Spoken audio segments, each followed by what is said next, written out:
everyone, and a massive welcome back to another video. I'm thrilled to have you join me today as we delve into a fascinating area of web technology, web crawling, and spidering. But before you picture anything nefarious, let's be clear. We're talking about doing it the right way, the ethical way. Katana isn't just another web crawler. It's a next-generation framework built from the ground up to be fast, flexible, and, most importantly, to operate within ethical boundaries. In a world overflowing with information, the ability to responsibly gather and analyze web data is becoming increasingly crucial.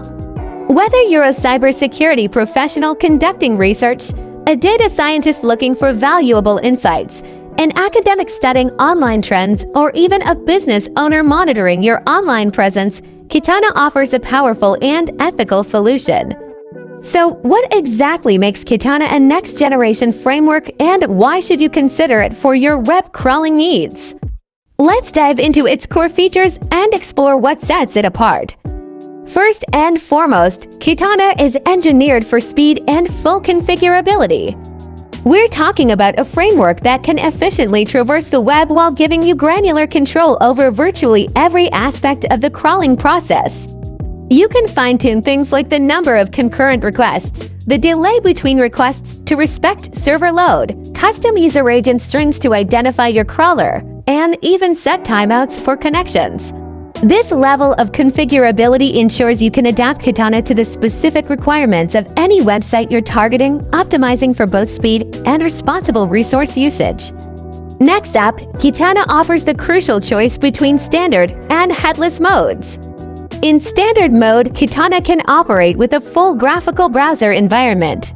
This is incredibly useful when you need to interact with websites that heavily rely on client-side rendering or require specific browser functionalities. On the other hand, headless mode allows Katana to run without a graphical interface, making it significantly more lightweight and efficient for tasks that don't require full browser interaction.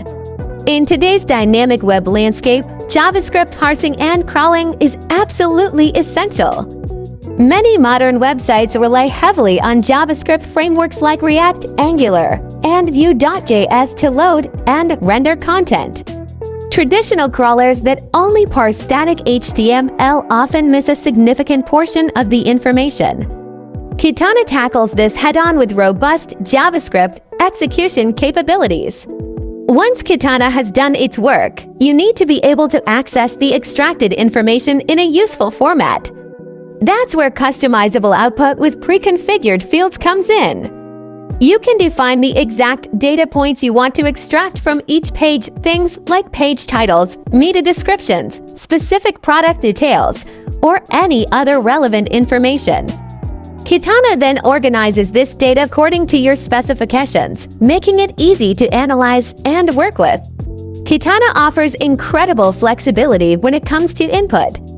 You can provide it with a single starting URL, feed it a list of URLs from a file, or even pipe URLs directly into it via STIN. This makes it incredibly versatile and allows for seamless integration with other tools and workflows.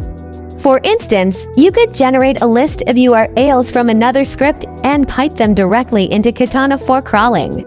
Finally, when it's time to access your results, Katana provides multiple output options.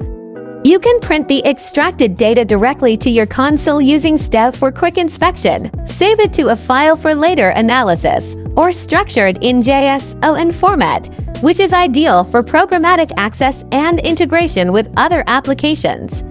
The choice is yours, depending on how you intend to use the gathered information.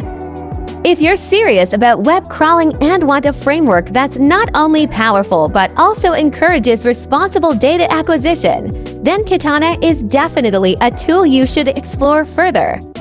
That wraps up our more in-depth look at Katana. I hope this has given you a clear understanding of its capabilities.